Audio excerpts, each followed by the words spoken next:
नमस्कार दोस्तों, स्वागत है आप सभी का आपके अपने YouTube channel online study DK में। और आज हम देखने वाले हैं हिंदी पेडागोजी के टॉप 30 क्वेश्चन। और ये क्वेश्चन जो रहेंगे आपके आने वाली एमपीटेट हो, चाहे सीटेट हो, यूपीटेट हो, जिस एग्ज़ाम की तैयारी में आप लगे हैं, निश्चित रूप से आपके लिए काफ़ी हेल्पफुल रहेंगे। तो चलिए और बढ़ते हैं आज के हमारे हिंदी भाषा, हिंदी शिक्षण शास्त्र संबंधित 30 अति महत्वपूर्ण प्रश्नों की ओर। तो सबसे फर्स्ट क्वेश्चन यहाँ पर हमारा आता है, लेखन क्षमता का विकास करने के संदर्भ में आपके लिए सबसे अधिक महत्वपूर्ण क्या होगा। देखिए, बच्चों में लेखन क्षमता कब विकसित होगी, जब निश्चित रूप से हम देखें, चारों विकल्पों को देखते हैं फिर बात करते हैं।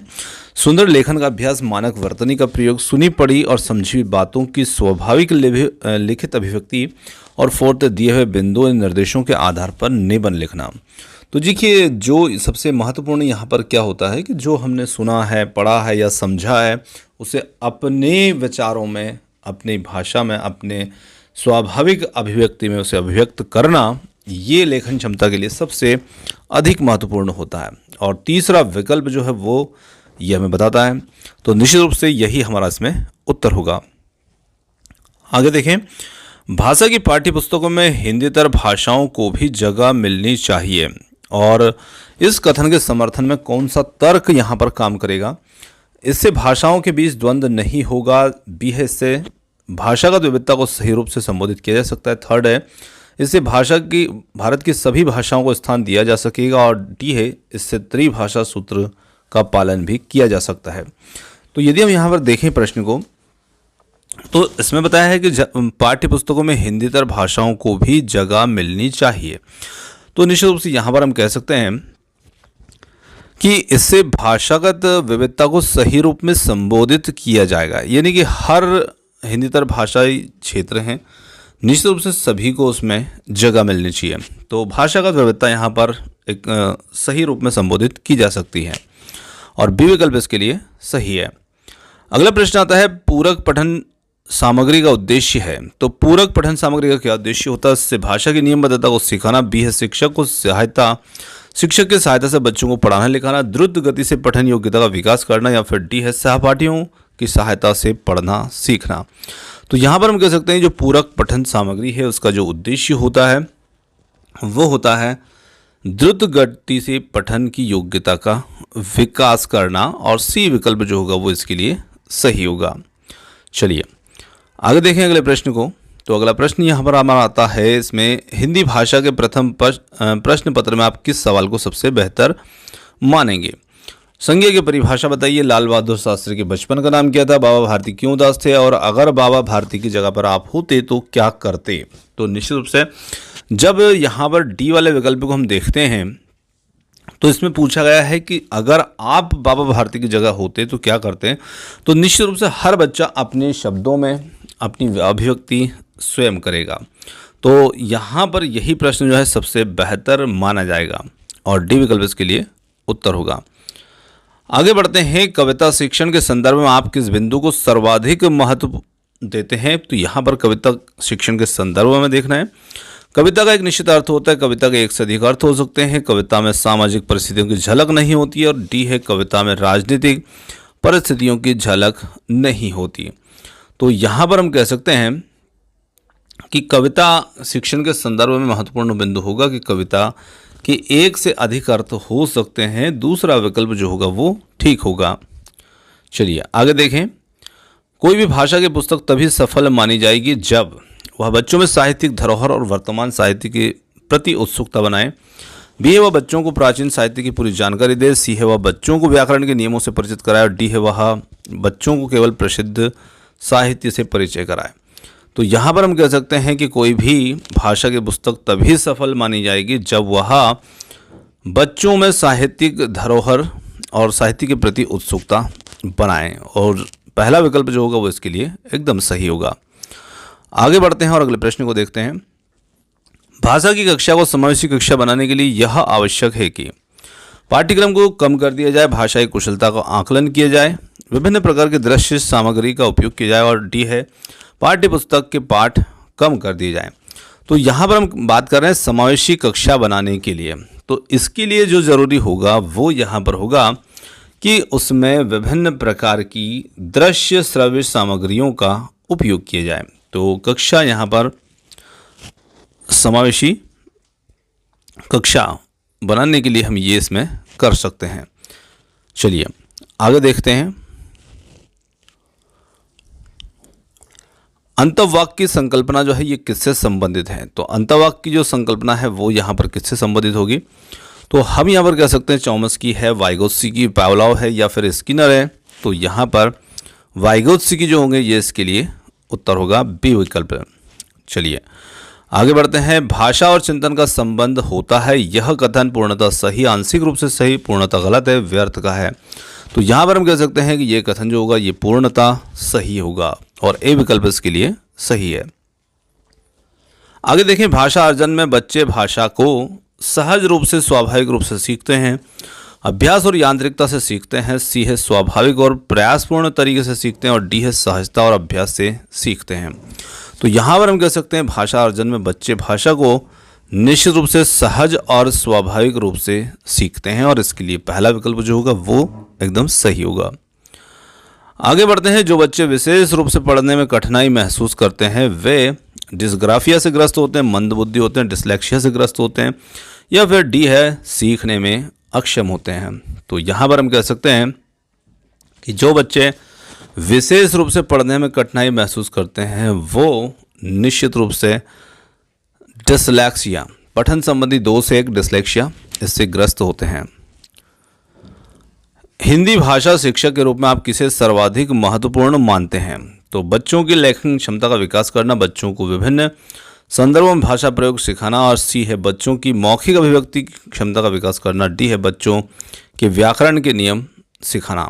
तो निश्चित रूप से यहाँ पर हम कह सकते हैं कि हिंदी भाषा शिक्षक के रूप में हम जिसे सबसे ज़्यादा महत्वपूर्ण मानेंगे वो यहाँ पर होगा बच्चों को विभिन्न संदर्भों में भाषा प्रयोग सिखाना और बी विकल्प जो होगा वो इसके लिए एकदम सही होगा। चलिए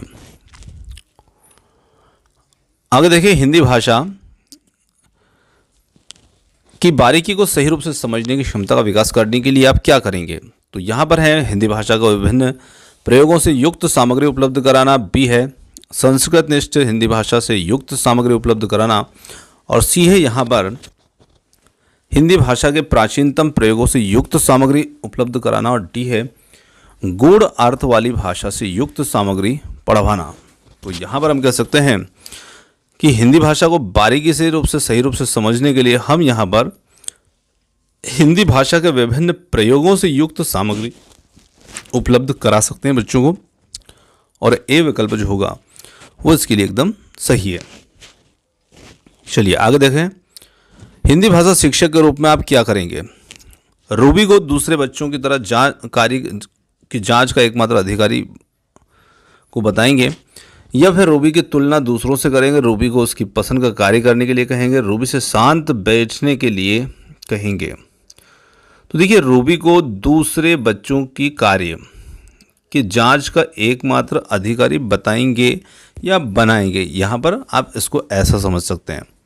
तो निश्चित रूप से यहाँ पर हम कह सकते हैं कि हम यहाँ पर रूबी को उसकी पसंद का कोई कार्य करने के लिए कहेंगे।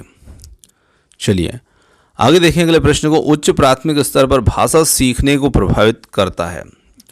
बच्चों के द्वारा किए जाने वाला सुलेख, शिक्षक का भाषा संबंधी रवैया या फिर शिक्षक द्वारा ली गई लिखित परीक्षा, डी है भाषा संबंधी गृह कार्य। तो यहाँ पर हम कह सकते हैं कि उच्च प्राथमिक स्तर पर भाषा सीखने को जो प्रभावित करता है वो होगा शिक्षक का भाषा संबंधी रवैया और विकल्प बी इसके लिए सही है। आगे बढ़ते हैं। उच्च प्राथमिक स्तर पर हिंदी भाषा शिक्षण के लिए क्या अपेक्षित नहीं है? तो यहाँ पर जो देखना जो अपेक्षित नहीं है वो तो स्वाध्यायशीलता का विकास, सुनकर शब्दशः दोहराने की क्षमता का विकास, भाषा प्रयोग की क्षमता का विकास या फिर चिंतनशीलता का विकास। तो देखिए, जो अपेक्षित नहीं होगा उच्च प्राथमिक स्तर पर बात हो रही है तो यहाँ पर शब्दशः सुनकर दोहराने की क्षमता का विकास, क्योंकि ये तो प्राथमिक स्तर के बच्चों के लिए बात हो सकती है पर उच्च प्राथमिक स्तर के लिए नहीं। उच्च प्राथमिक स्तर पर हिंदी भाषा शिक्षण में सर्वोपरि महत्वपूर्ण सामग्री है अभ्यास पत्रक, पाठ्य पुस्तक, अभ्यास पुस्तिका या फिर बाल साहित्य। तो यहाँ पर हम कह सकते हैं बाल साहित्य की जो पुस्तकें हैं वो यहाँ पर सर्वोपरि महत्वपूर्ण सामग्री हो सकती है। आगे देखें, उच्च प्राथमिक स्तर पर बहुभाषी कक्षा में बच्चों की जो भाषा या भाषाएं होती है, एक संसाधन है, एक कठिन समस्या, एक पहेली है या फिर एक जटिल चुनौती है। तो यहाँ पर हम कह सकते हैं कि उच्च प्राथमिक स्तर पर बहुभाषी कक्षों बच्चों की जो भाषा है वो एक संसाधन के रूप में है और पहला विकल्प इसके लिए सही है। आगे बढ़ते हैं और अगले प्रश्न को देखते हैं। उच्च प्राथमिक स्तर पर हिंदी भाषा की समावेशी कक्षा का स्वरूप निर्धारित करने के लिए सर्वाधिक महत्वपूर्ण है। अभ्यास कार्य, शिक्षण प्रक्रिया, आकलन, पाठ्य पुस्तक। तो यहाँ पर हम कह सकते हैं इसमें बी विकल्प शिक्षण प्रक्रिया जो होगा ये इसके लिए एकदम सही उत्तर होगा। तो बी विकल्प यहाँ पर एकदम ठीक है। चलिए आगे बढ़ते हैं अगले प्रश्न की ओर। अगला प्रश्न आता है, उच्च प्राथमिक स्तर पर बच्चों की मौखिक अभिव्यक्ति का सतत आकलन करने के लिए सर्वाधिक उचित तरीका कौन सा है? प्रश्न पूछना, प्रतिक्रिया व्यक्त करना, परिचर्चा या फिर डी है ये सभी। तो यहाँ पर हम कह सकते हैं ये सभी जो हैं ये निश्चित रूप से सर्वाधिक उचित तरीके में शामिल हैं। आगे बढ़ते हैं और देखते हैं अगले प्रश्न को। भाषा सीखने में सामाजिक अंतर्क्रिया का महत्वपूर्ण स्थान है और इस कथन का संबंध रिक्त स्थान से है। स्किनर, चॉम्स्की, वाइगोत्स्की या फिर पियाजे। तो यहाँ पर हम कह सकते हैं कि भाषा सीखने में सामाजिक अंतर्क्रिया का महत्वपूर्ण जो स्थान है यह कथन जो होगा ये निश्चित रूप से वाइगोत्स्की का है। चलिए आगे बढ़ते हैं अगले प्रश्न को देखें। उच्च प्राथमिक स्तर पर समझकर पढ़ने के संदर्भ में, समझा कर नहीं समझकर है, समझकर पढ़ने के संदर्भ में सर्वाधिक महत्वपूर्ण है। तो समझकर पढ़ने का मतलब ये होता है कि हम किसी भी जो सामग्री है, लिखित सामग्री है, उसके निहितार्थ को समझ रहे हैं। तो यहाँ पर डी विकल्प को यदि देखते हैं तो जिसमें लिखा है किसी लिखित सामग्री के निहितार्थ को समझना, और यही इसके लिए सही भी उत्तर भी है। चलिए, व्याकरण की समझ को संदर्भपरक प्रश्नों के माध्यम से आंकना पूर्णतः उचित है, आंशिक रूप से उचित है, पूर्णतः असंभव है, बिल्कुल अनुचित है। तो यहाँ पर हम कह सकते हैं ये पूर्णतः उचित है और विकल्प ए जो होगा ये यहाँ पर हमारा उत्तर होगा। आगे बढ़ते हैं। उच्च प्राथमिक स्तर पर बच्चों की हिंदी भाषा की क्षमता के आकलन में प्रकार्य पक्ष पर बल देने का क्या आशय है? भाषा प्रयोग पर बल देना, भाषा के कार्यों को बढ़ावा देना, भाषा के प्रयोग का पक्ष बताना या फिर भाषा के कार्यों की सूची बनाना। तो यहाँ पर हम कह सकते हैं इसमें भाषा प्रयोग पर बल देना, और यहाँ पर पहला विकल्प जो होगा वो इसके लिए एकदम सही होगा। नेहा अपनी बात कहते समय अपनी मातृभाषा के शब्दों का प्रयोग करती है, आप क्या करेंगे? लक्ष्य भाषा के शब्द का प्रयोग करते हुए सहजता से उसके वाक्य को दोहराएंगे, उसे डांटेंगे कि वह अपनी भाषा के शब्दों का प्रयोग न करे, या फिर उससे बताएंगे किसी शब्द विशेष को क्या कहते हैं, या फिर उसे बताएंगे कि ये शब्द गलत है। तो देखिए वो अपनी मातृभाषा के शब्दों का प्रयोग कर रही है, तो निश्चित रूप से हम यहाँ पर उसके जो शब्द हैं उनको भी महत्व देंगे, क्योंकि वो तो अपनी मातृभाषा का प्रयोग कर रही है। तो हम लक्ष्य भाषा के शब्द का प्रयोग करते हुए सहजता से उसके वाक्य को दोहराएंगे, है ना, और उसे मातृभाषा प्रयोग करने दे, कोई दिक्कत नहीं, वो प्रयोग कर रही है। तो इस प्रकार से पहला विकल्प इसके लिए उत्तर होगा। आगे बढ़ते हैं और देखते हैं अगले प्रश्न को। भाषा की कक्षा में यह जरूरी है कि पाठ्यपुस्तक पर विशेष ध्यान दिया जाए, बच्चे मानक भाषा में ही बात करें या भाषिक पृष्ठभूमि के आधार पर किसी को पीछे ना छोड़ा जाए, और डी है बच्चों को अधिक से अधिक परीक्षा ली जाए। तो भाषा की कक्षा में यह जरूरी होता है कि यहाँ पर भाषिक पृष्ठभूमि के आधार पर किसी को पीछे ना छोड़ा जाए, और यहाँ पर सी विकल्प इसके लिए सही उत्तर है। आगे बढ़ते हैं। उच्च प्राथमिक स्तर पर भाषा शिक्षण के उद्देश्य हैं। तो उच्च प्राथमिक स्तर पर भाषा शिक्षण के क्या उद्देश्य हैं? व्याकरण के नियमों को कंठस्थ कराना, भाषा की विभिन्न संरचनाओं को यांत्रिक अभ्यास कराना, सभी साहित्यिक विधाओं में लेखन की कुशलता को विकसित करना, डी है भाषा की बारीकी और सौंदर्य बोध को समझने की क्षमता का विकास करना। तो यहाँ पर हम कह सकते हैं भाषा की बारीकी और सौंदर्य बोध को समझने की क्षमता का विकास करना, और इसके लिए डी विकल्प जो होगा वो एकदम सही होगा। चलिए आगे देखें अगले प्रश्न को। भाषा शिक्षण में पाठ्यपुस्तकों के अतिरिक्त कौन सा सबसे कम प्रभावशाली साधन होगा? प्रश्नों के उत्तर लिखवाना, संवाद अदायगी या फिर परिचर्चा करना, घटना का वर्णन करना। तो यहाँ पर प्रश्नों के उत्तर लिखना जो होगा ये पाठ्य पुस्तकों के अतिरिक्त सबसे कम प्रभावशाली यहाँ पर होगा। विकल्प ए।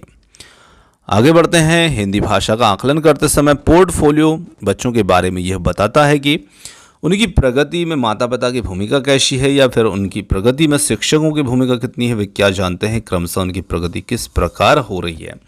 तो यहाँ पर हम कह सकते हैं कि पोर्टफोलियो जो होता है ये बच्चों की प्रगति जो है क्रमशः किस प्रकार हो रही ये इसमें पता चलता है और विकल्प डी इसके लिए सही है। आगे बढ़ते हैं, अगले प्रश्न को देखते हैं। भाषा शिक्षण के संदर्भ में निम्नलिखित में से कौन सी पाठ्य पुस्तकों की उपयोगिता है। तो यहाँ पर हम देखें पाठ्य पुस्तकें शिक्षकों का मार्गदर्शन करती है, पुस्तकें ज्ञान प्राप्ति का सशक्त साधन है और पुस्तकों के सहारे व्यक्ति बिना गुरु के भी अपना ज्ञान अर्जन कर सकता है। सी है पुस्तकें मौलिक चिंतन की सशक्त पृष्ठभूमि तैयार करती है और डी है उपरोक्त सभी। तो यहाँ पर हम कह सकते हैं कि भाषा शिक्षण के संदर्भ में निम्नलिखित में से जो पाठ्य पुस्तकों की उपयोगिता होगी वो यहाँ पर होगी विकल्प नंबर डी। जी हाँ, पुस्तकें शिक्षक का मार्गदर्शन भी करती हैं और पुस्तकें ज्ञान प्राप्ति का सशक्त साधन भी है ना। मतलब जहाँ पर हमारे पास गुरु नहीं है तो निश्चित रूप से वहाँ पर हम पुस्तकों का उपयोग भी कर सकते हैं और ज्ञान प्राप्त कर सकते हैं, है ना। तो विकल्प डी जो होगा इसके लिए एकदम सही होगा। तो दोस्तों ये थे आज के हमारे हिंदी पेडागॉजी से संबंधित 30 अति महत्वपूर्ण प्रश्न।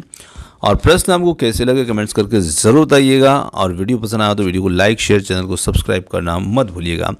आपने जो समय दिया उसके लिए बहुत बहुत धन्यवाद। Thanks for watching. मिलते हैं जल्द ही एक और नए किसी वीडियो के साथ। धन्यवाद।